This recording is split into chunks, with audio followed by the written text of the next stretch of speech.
Oke, jadi untuk pertemuan hari ini kita akan mempelajari tentang generics. Seperti yang tadi saya sampaikan, saya akan menyampaikan materi generics ini dalam suatu konteks. Saya akan gunakan konteks array list. Nah, array list ini adalah sesuatu yang sudah kita sebut ketika belajar array, tapi baru akan benar-benar kita pelajari hari ini.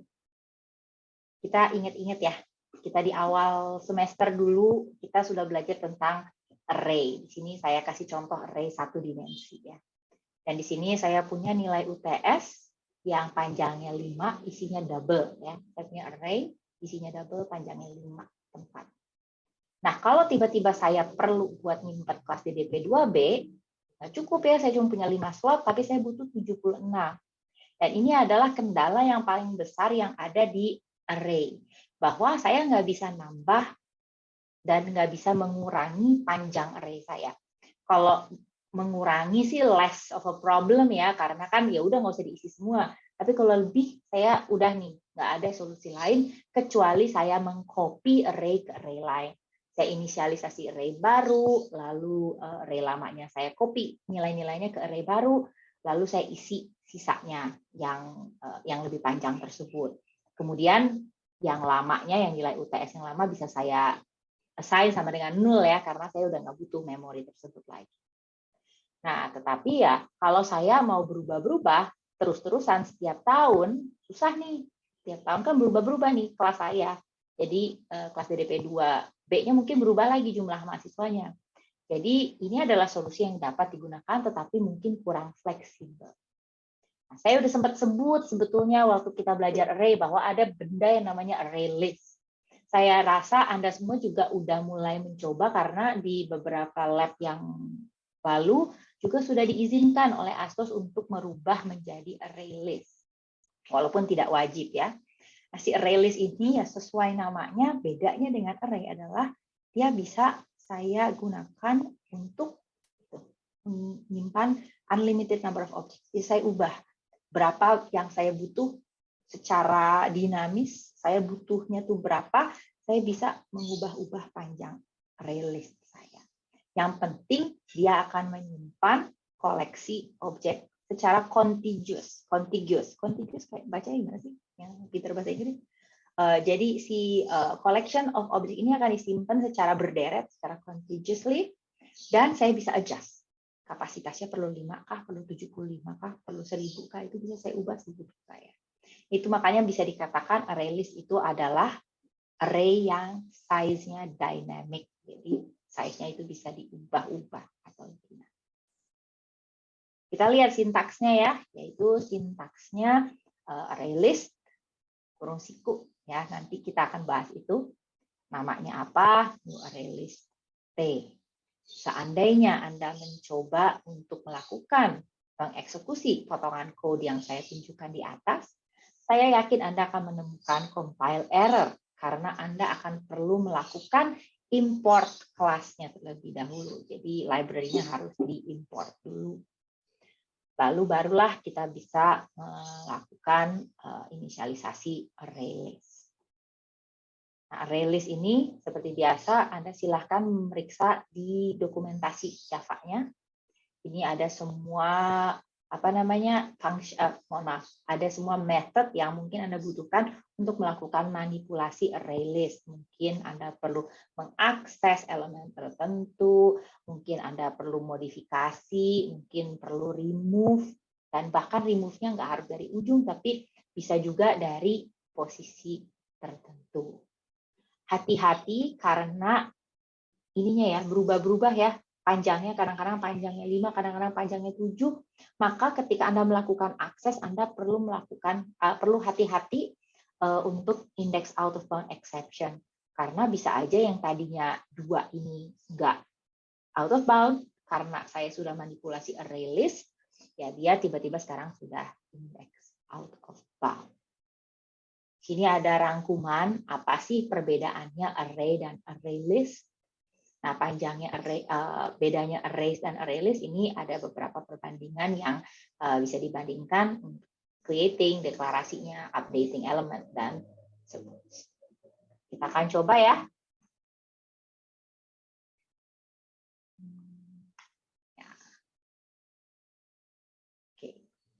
Jadi ini adalah contoh code untuk array list ya. Nah, di sini adalah saya membuat, saya mau membuat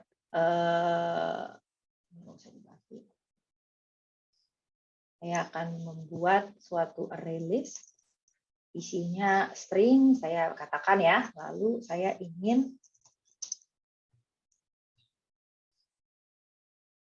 compile-nya.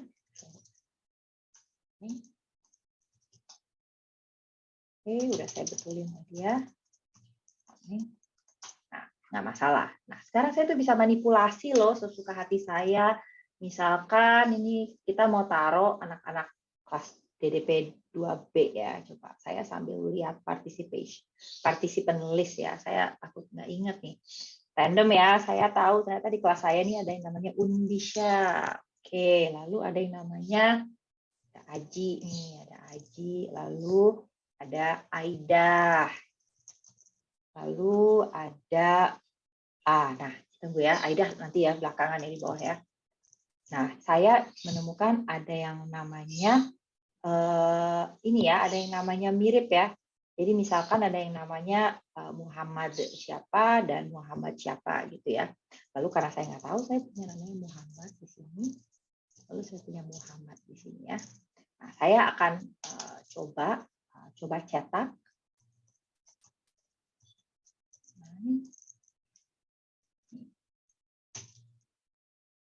Saya akan coba ya, namanya nggak sesuai apa ya. Nah, ini adalah array list saya. Ada Undisha, ada Aji, ada Muhammad, ada Aida, lalu ada Muhammad lagi.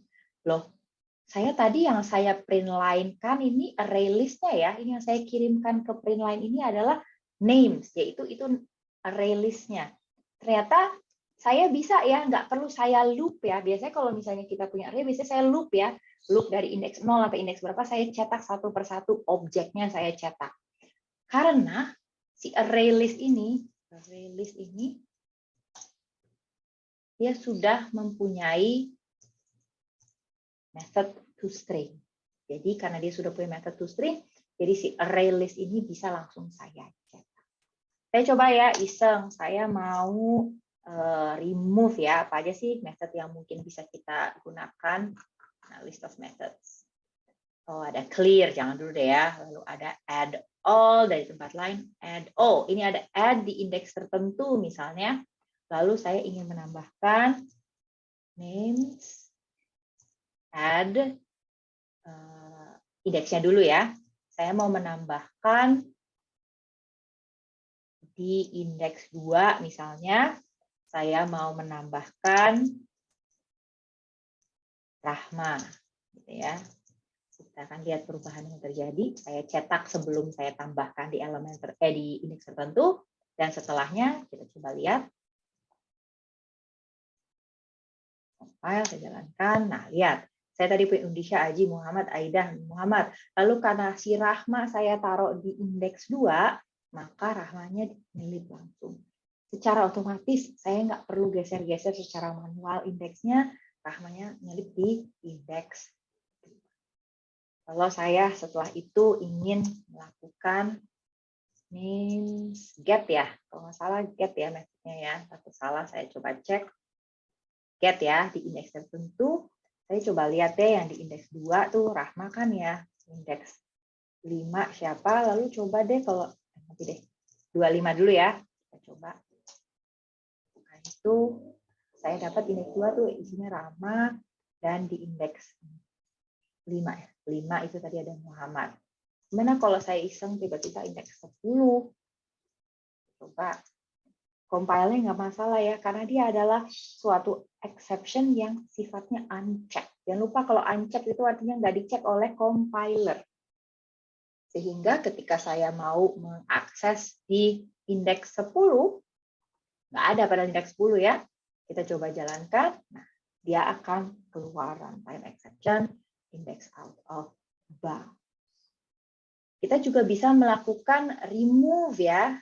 Jadi misalkan saya ingin remove ya, remove tuh Saya di indeks bisa ya kalau nggak salah ya. Kita coba remove. Remove bisa indeksnya juga bisa objeknya. Jadi saya remove dulu yang ada di indeks 1 misalnya ya. 1 itu harusnya Aji nih. Kita hapus. Nah, tadinya ada Aji, lalu Ajinya sudah di-remove dari list. Nah, sekarang bagaimana jika saya ingin meremove objek tertentu? Dalam hal ini saya mau hapus Muhammad. Di sini ya.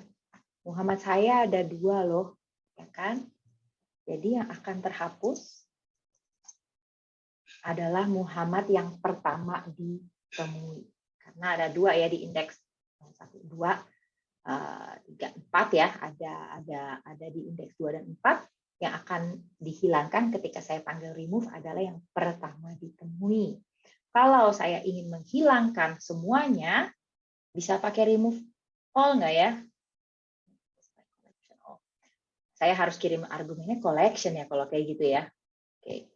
Jadi kalau misalkan remove saja, dia akan menghilangkan first occurrence. Saya bisa nggak sih remove all pakai string? Saya lupa deh. Atau saya harus bikin collection dulu ya. Oh ya, nggak bisa. Harus pakai collection ya. Oke, saya bikin aja deh kalau gitu. Saya bikin array list line untuk di remove ya. Saya bikin array list to remove. Lalu saya buat remove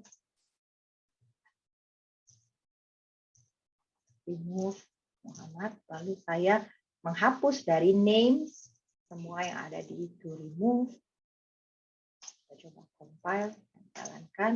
Nah, kalau begitu yang akan hilang semua Muhammad yang ada di dalam array list saya, tidak hanya yang pertama. Tapi tadi argumennya kita udah coba nggak bisa langsung objeknya yang dikirim ya, tetapi harus sebuah array list atau suatu collection yang berisi elemen yang akan dihilangkan. Oke, begitu beberapa operasi yang bisa kita lakukan terhadap array list. Nah, tadi sudah disebutkan ya bahwa an array list will collect, atau apa sih istilah ini dipakai, will store a collection of objects contiguously.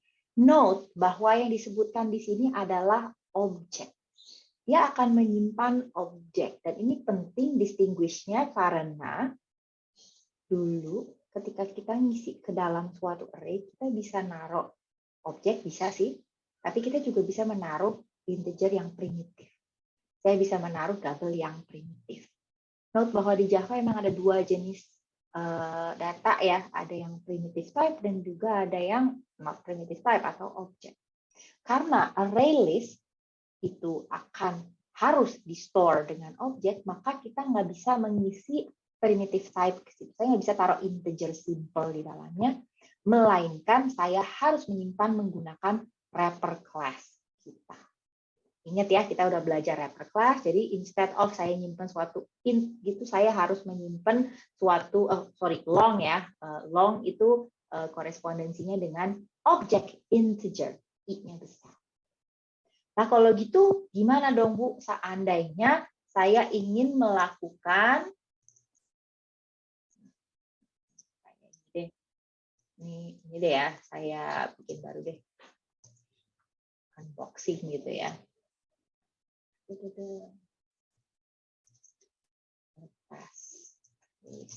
ya.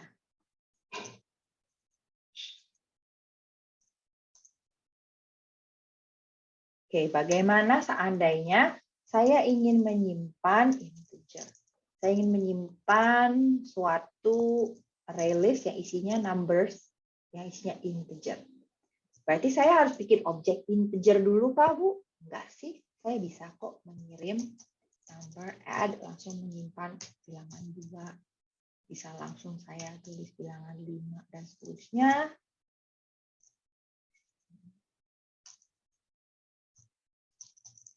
Lalu saya akan bisa print, ini juga bisa di-add kok ke dalam array list-nya.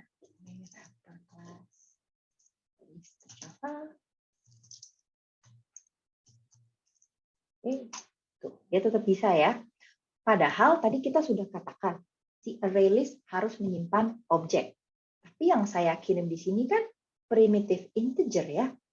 Nah, ini adalah yang sebelumnya sudah kita bahas juga, auto-boxing dan unboxing. Nah, jadi ada konversi implisit yang secara otomatis dilakukan oleh compiler untuk memindahkan primitive type atau mengkonversi primitive type menjadi objeknya. Jadi kalau di sini yang saya kirim sebagai argumen, di sini kan sebetulnya integer primitif, tetapi akan di auto box secara otomatis, auto dibungkus, masukin kotak gitu menjadi integer object. Begitu pula sebaliknya, karena ketika saya melakukan pengambilan, saya ngambil get ya, di sini saya melakukan get di indeks 0, yang saya get, yang saya dapat dari ArrayList itu kan integer object ya. Tetapi yang saya lakukan di sini langsung saya assign ke primitive integer. Ini juga bisa dilakukan secara otomatis karena integer object akan dikonversikan, akan dibuka wrappernya, akan dibuka kotaknya, unboxing menjadi primitive type. Lalu karena ArrayList dan array ini adalah sesuatu yang sangat terkait ya. Selama ini kita bisa menggunakan praktis, kita dapat menggunakan array untuk apapun yang ingin kita lakukan. Begitu pula dengan ArrayList, fungsinya kurang lebih sama. Sehingga kita juga punya beberapa converting methods yang bisa kita gunakan untuk mengubah array ke ArrayList, yaitu gunakan .arrays, .aslist, mengirim argumen array-nya, atau dari ArrayList ke array. Kita dapat memindahkan dari kedua jenis tersebut secara mudah. Seperti ini ya. Lalu serupa dengan array, si ArrayList juga dapat menggunakan for each loop, yang waktu itu juga kita sudah pelajari ketika kita belajar array ya. Tidak harus menggunakan counter, jadi for yang I sama dengan 1 dan seterusnya. Tidak harus, melainkan kita dapat menggunakan for each loop. Dengan array maupun dengan array. Nah, tadi kan kita sudah tahu ya, bahwa ArrayList itu hanya dapat digunakan untuk menyimpan objek. Itu sudah established ya, kita semua tahu bahwa ArrayList itu misinya suatu objek. Dalam hal ini, saya punya suatu ArrayList yang bisa menyimpan integer. Nah, lihat deklarasi saya. ArrayList list, new ArrayList. Lalu saya akan lalu saya akan add satu integer 1. Lalu saya akan ambil next ya di lokasi berikutnya untuk disimpan menjadi integer. Ini akan menjadi suatu error. Ini akan ada warning yang terjadi. Karena lihat list yang saya punya, list ini saya hanya menyatakan bahwa dia array list. Saya tidak pakai kurung siku yang tadi saya tunjukkan di contoh untuk memberitahu ke compiler objek macam mana sih yang disimpan di dalam array list ini. Karena saya tidak memberikan informasi tersebut, dia akan memberi warning karena dia tuh nggak yakin ini pasti integer nggak nih yang akan keambil ketika saya berusaha mengakses konten listnya. Oleh karena itu, kalau saya ingin melakukan hal ini, saya akan harus melakukan casting dengan eksplisit. Ini saya cast objek yang ada dari ArrayList ini, yang saya nggak tahu jenis objek apa, saya akan casting menjadi integer sebelum saya simpan. Nah, kalau gitu, tentu saja daripada saya nanti mendapatkan warning, ya lebih baik kalau saya deklarasikan, saya beritahukan kepada compiler tipe apa sih yang ada di dalam ArrayList ini, tipe informasi apa, tipe objek apa. Jadi di sini contohnya saya bisa gunakan kurung siku integer. saya beritahu kepada compiler, ini adalah array list yang isinya adalah integer. Kalau dengan demikian, ini udah nggak bakal jadi error lagi nih di bawah yang ketika akses integer ini. Karena dia tahu, oh ini array list yang isinya memang integer. Saya nggak perlu casting, karena compiler sudah tahu bahwa ini akan mengembalikan suatu tipe data objek integer. Diamond operator tersebut adalah cara kita memparameterize, kita jadikan parameter bahwa array list ini hanya boleh diisi oleh integer. Inilah yang dimaksud dengan generics. Nah, ini adalah tipe parameterizing types-nya ini. Jadi saya bisa membuat itu menjadi kriteria yang menjadi parameter untuk isi dari suatu collection, dalam hal ini array list. Sehingga compiler bisa mengenforce bahwa itu akan tetap tipe yang sesuai ketika melakukan kompilasi. Dan ini lebih baik, kenapa? Karena mendingan dapat error ketika compile time daripada saat runtime. Untuk kita perbaiki supaya tidak ada yang hal-hal mengejutkan ya terjadi ketika runtime. Dan inilah yang dimaksud dengan array list adalah suatu kelas yang generik yang memiliki type parameter. Sampai di sini saya sudah menyampaikan konteks dan ide generics menggunakan konsep array list, menggunakan konteks array list, dan selanjutnya kita akan bahas generik secara lebih umum, tidak spesifik tentang array list. Nah, tadi sudah disampaikan ya, generics itu apa? Generics itu memberikan kita kemampuan untuk melakukan parameterization. Jadi saya bisa menentukan tipe apa yang bisa saya masukkan ke dalam array list misalnya, atau di dalam collection apapun yang lainnya. Jadi saya bisa menentukan yang boleh apa sih, objek-objek macam mana sih yang boleh tersimpan di dalam array list tersebut misalkan.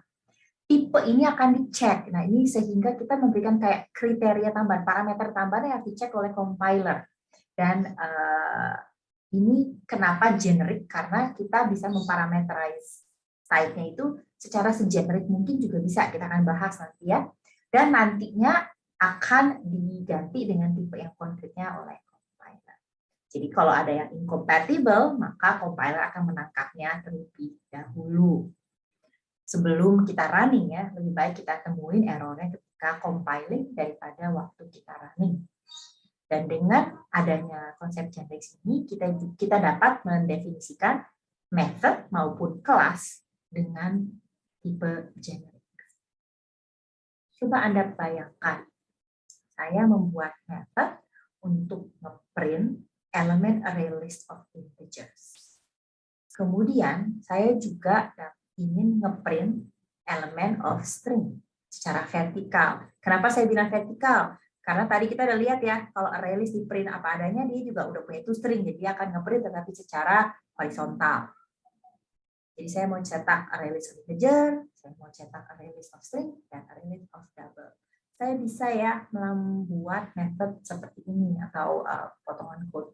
Method print in, print string, dan print double seperti ini. Setiap method akan menerima argumen array list yang isinya beda. Kan tadi saya bilang yang pertama saya maunya array list isi integer, yang kedua maunya string, yang ketiga maunya double, lalu saya print. Bisa ya seperti itu. Ini adalah method yang mirip sebetulnya, persis sama actually, hanya saja jenis elemen yang ada di dalam array list strukturnya adalah yang isinya beda-beda. Dengan demikian saya dapat membuat generic method. Daripada saya ketat banget, oh ini harus integer gitu ya, lebih baik saya buat tetap kurung siku, tetapi saya isi dengan generic T di sini. Artinya nanti objek apa yang ada di situ nggak masalah, asalkan dia semua sesuai dengan apa yang diminta dikerjakan di dalam method tersebut. Contohnya ini adalah generic method di sini yang akan bisa menerima argumen array list dengan tipe objek apapun, yang penting dia objek. Ini ada beberapa generic method lainnya yang juga nggak pengaruh isinya dari array list, ini nggak array list ya, dia kiriman objek gitu ya. Saya nggak tentukan dia objek apa, yang penting dia adalah objek. Dan begitu pula dengan yang ini. Nah, note bahwa di sini saya pakai T ya dari tadi. Tetapi penamaan generik ini nggak harus T. Tadi kita lihat ya, waktu kita lihat kelas diagramnya array list, saya pakai E gitu ya. Jadi nggak harus T. Ini adalah contoh saja, yang dipakai adalah T. Output dari bawah ini jadinya tergantung dengan apa yang dikirimkan, objek apapun yang dikirimkan ke dalam method hello, dia akan bisa menerima, karena method hello ini bisa menerima objek apapun.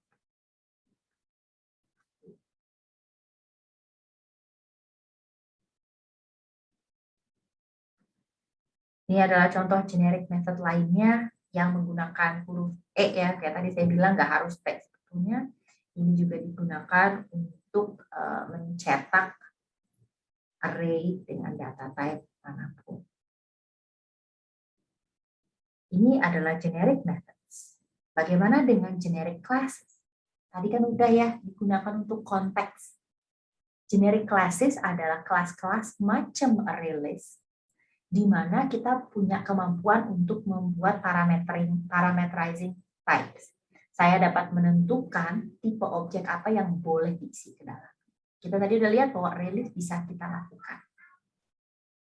Apa sih manfaatnya mempunyai suatu kelas yang diberi parameterized type itu? Kalau di kiri, saya nggak pakai kurung siku tadi, yang kanan saya pakai kurung siku ya. Nah, itu tadi sudah saya tunjukkan contohnya. Ini akan menimbulkan runtime error. Karena ketika saya mau mengcasting menjadi integer, dia nggak yakin ini si array list ini isinya integer atau bukan. Ini error loh, saya nambahin string loh di sini. Saya nambahin string. Nah, si string ini ditambahkan ke array list yang tidak dispesifikasikan intinya isinya apa, dia pasti bisa. Dia diisi 46 yang integer boleh, diisi yang string boleh, karena dia nggak nentuin isinya array list itu harusnya apa. Sehingga ketika tiba-tiba saya mau convert dia jadi integer, ini akan error. String kan tidak bisa di-convert langsung menjadi integer. Sedangkan jika saya akan melakukan generics, ini akan langsung menimbulkan compile time error ketika saya mau mencoba menambahkan string ke dalam array list ini. Karena saya udah kasih kriteria terlebih dahulu, array list saya ini tolong cuma diisi dengan integer saja. Jadi begitu saya berusaha menambahkan string, dia akan langsung memberikan informasi compile time error, karena tadi seperti sudah disampaikan, compile time error is better than runtime error. Selain itu, kalau saya juga sudah pakai generic, saya sudah tidak perlu lagi melakukan casting. Contohnya di sini kan saya mau casting dia jadi integer ya. Ini saya udah nggak perlu casting lagi karena ya udah tahu kok pasti yang dikembalikan di sini adalah tipe integer. Karena sudah saya tentukan dari awal bahwa array list ini isinya integer. Nggak hanya array list, kita juga punya banyak sekali generic class lain yang bisa kita manfaatkan di dalam Java. Si array list ini adalah suatu collection, dan di Java kita punya collection yang banyak sekali. Jadi kita akan bahas collection di materi selanjutnya. Tipe-tipe collection apalagi sih selain array list yang bisa kita. Ini pengulangan ya untuk rekap apa sih itu generics, kenapa itu penting. Terutama adalah untuk mendeteksi error ketika compile time dibandingkan ketika runtime. Kalau saya tidak menspesifikasikan collection saya atau array list saya yang dengan memberitahukan parameter type apa yang ingin saya isikan ke situ, ini namanya raw type. Saya di sini tidak memberitahukan kepada compiler jenis tipe data apa yang mau saya isikan ke dalam struktur array list. Ini artinya raw type. Kurang lebih, saya ketika tidak memberikan informasi apapun, dia objek apa, oleh compiler akan dianggap, oh pokoknya akan diisi objek. Karena array list adalah struktur data yang menyimpan objek ya. Jadi saya nggak kasih tahu dia tipe objeknya apa, saya kasih tahu dia, saya nggak kasih tahu dia objek apa, oleh compiler akan diasumsikan pokoknya objek. Gitu. Nah, ini menjadi isu ketika saya mempunyai method-method yang mengakses isi array list yang mau saya compare, mau saya tambahkan, mau saya operasikan. Kalau saya nggak tahu dia jenis objek apa, belum tentu kompatibel ya. Misalnya saya mau nambah string, tambah objek, geometric objek, belum tentu bisa saya tambahkan plus gitu, belum tentu bisa. Saya panggil method misalnya method compute loan misalnya. Compute loan ini adalah method yang mengexpect objek loan dan loan misalnya. Tetapi karena saya nggak kasih tahu bahwa array saya isinya loan, bisa aja dia adalah objek apa dan objek apa. Sehingga penggunaan row type ini adalah sesuatu yang tidak aman, walaupun termasuk generic. Ini akan menimbulkan runtime error. Karena di sini saya mau melakukan compare ya antara, ingat ya, untuk comparable, saya ingin melakukan compare antara objek yang comparable 1 dan objek yang comparable 2. Ketika saya mau memanggilnya max, welcome 23, ini adalah dua objek yang berbeda. Ini akan masuk ke dalam method ini sebagai objek string. Ini akan masuk ke method sebagai integer. Dan ini akan menimbulkan runtime error. Nggak akan ketahuan sampai kita run. Kita coba ya. Ini ketika saya mau melakukan pemanggilan max ini saya tidak menentukan dia jenisnya apa. Ketika saya lakukan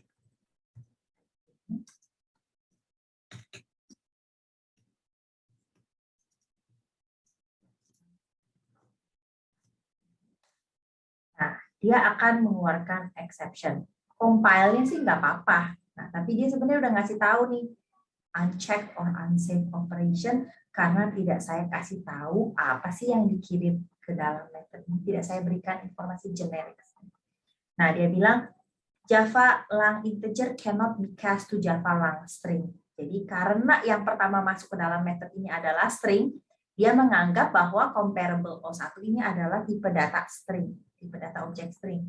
Jadi begitu saya punya 23 ini, dia mau nyamain, dia mau nge-casting jadi string dan nggak bisa. Integer nggak bisa dijadikan string. Kalau saya iseng nuker nih, 23 dulu gitu ya, yang kita kirimkan ke dalam method max, file, jalankan, kebalik ya, karena dia yang masuk duluan adalah integer, dia anggap method ini adalah untuk integer. Jadi dia akan bilang di sini string cannot be cast to integer. Itu ya. Dan ini bahayanya ketika kita menggunakan row type untuk deklarasi. Oleh karena itu kita perlu mengubahnya agar aman. Saya tambahkan si kurung siku saya itu ya, kurung siku deklarasi tentang genericsnya, saya memberi parameter apa sih tipe data yang harus masuk ke dalam situ. Nah, saya di sini menyatakan bahwa untuk menggunakan method max ini, kita perlu menentukan bahwa ini adalah suatu objek yang extends comparable, jenisnya apa terserah, dan saya akan compare E1 dan E2. Tunggu bentar, tadi kok extends comparable ya? Kita udah belajar comparable kan sebelumnya, dan comparable itu adalah interface. Interface kan bukan extends ya, melainkan implement. Oh gitu ya? Nah ini adalah bounding atau pembatasan untuk generic type parameters. Artinya ketika saya menentukan tipe apa yang ada di dalam kurung siku saya, tipe apa yang boleh diterima oleh method tersebut, tipe apa yang boleh ada dalam kelas tersebut, saya nggak harus menentukan spesifik kelas circle, spesifik kelas umbrella. tetapi saya bisa menentukan kriteria, saya bisa bounding, saya bisa batasi, oh dalam hal ini saya bilang yang penting dia adalah suatu objek yang comparable, maaf.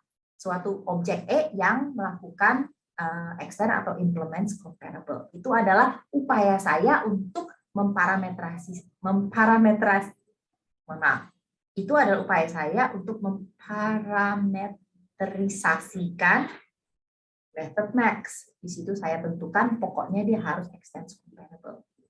Akan tetapi, walaupun kita sudah belajar sebelumnya, interface dan kelas itu dua hal yang berbeda ya, kita sudah belajar ya. Kalau kelas saya pakai extend, kalau interface saya pakai implement. Akan tetapi dalam konteks memberikan ketentuan bounding generic types, kita nggak pakai lagi kata implements, melainkan kita pakai extend, both untuk interface dan class types. Supaya lebih streamline aja, supaya lebih cepat aja. Karena tidak ada perbedaan antara implements interface dan extends class dalam konteks penentuan generic. Nah, ini yang dinamakan bounding tadi. Saya bisa juga ya melakukan bounding yang lebih spesifik lagi. Jadi di sini saya tentukan bahwa yang boleh pakai method ini adalah objek E, subclass dari geometric object. Kalau di sini kan saya menentukan bahwa yang boleh pakai ini adalah kelas E yang mengimplement comparable. Di sini saya katakan yang hanya boleh menggunakan metode ini adalah kelas E yang extend geometric object. Nah, kadang-kadang saya ingin mendeklarasikan sesuatu yang sangat general. Kalau di sini kan saya masih nentuin ya, si objek E itu adalah kelas yang merupakan subclass dari geometric object. Jika saya ingin membiarkannya sedikit lebih vague, sedikit lebih terbuka, saya juga bisa menentukan menggunakan parameter wildcard. Dalam hal ini, collection tanda tanya, kurung sikunya adalah tanda tanya ya, bukan diisi E atau T atau apapun, tapi diisi tanda tanya. Ini adalah super type of all collections. Dia adalah collection of unknown. Namanya wildcard, cukup jelas ya, karena dia wildcard. Dia bisa diisi apapun di situ. Artinya, elemen type-nya boleh apa saja. Akan tetapi tentu saja kadang-kadang kita masih perlu menentukan nggak sembarang objek loh, tetapi boleh diisi objek yang kriteria tertentu. Jadi di sini kalau tanda tanya doang, artinya wildcard-nya unbounded, nggak ada perbatasannya ya, nggak ada batasan yang kita tentukan. Kalau tanda tanya extends T, artinya saya membatasi wildcard yang boleh masuk adalah objek yang subclass dari T. Begitu pula dengan ini super, tetapi ini adalah bounding yang di lewat bawah ya. Jadi di sini cuma boleh subclass dari T, kalau di sini hanya boleh superclass dari T. Kalau Anda bingung tentang susunan-susunannya, ada hierarki yang mungkin mudah untuk direferensikan. Kira-kira kalau objek apapun yang bisa pakai tanda tanya atau tanda tanya yang super I, isinya superclass I, atau saya menentukan E itu bisa juga superclass atau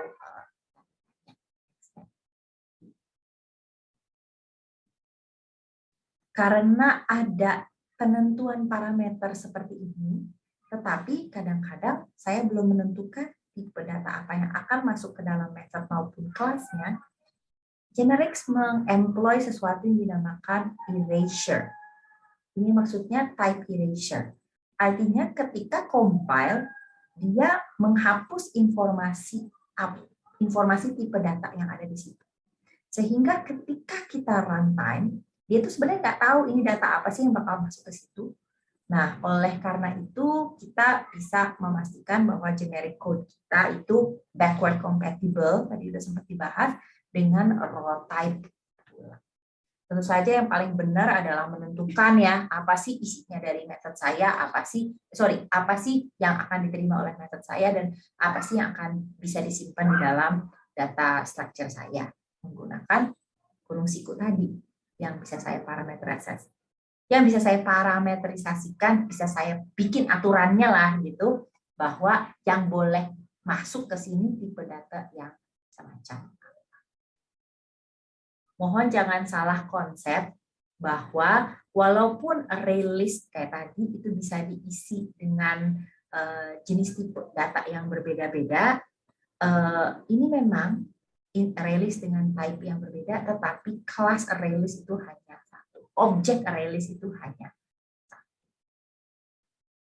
Ada beberapa restriksi ya tentang generics yang masih terjadi. Jadi ada restriksi ini untuk generics, ada beberapa hal yang nggak boleh kita lakukan. Kita nggak bisa bikin instance, masa new orang tadi itu kan nggak tahu apaan ya. Jadi kita nggak bisa bikin instance, kita nggak bisa bikin array, dan kita nggak bisa nggak boleh bikin itu static, dan nggak boleh exception class, nggak boleh generic. Jadi kalau bikin custom exception nggak boleh menggunakan generics. Nah, tadi saya sudah sampaikan bahwa kelas-kelas generik itu sampai sekarang ini yang kita bahas dengan detail barulah array list.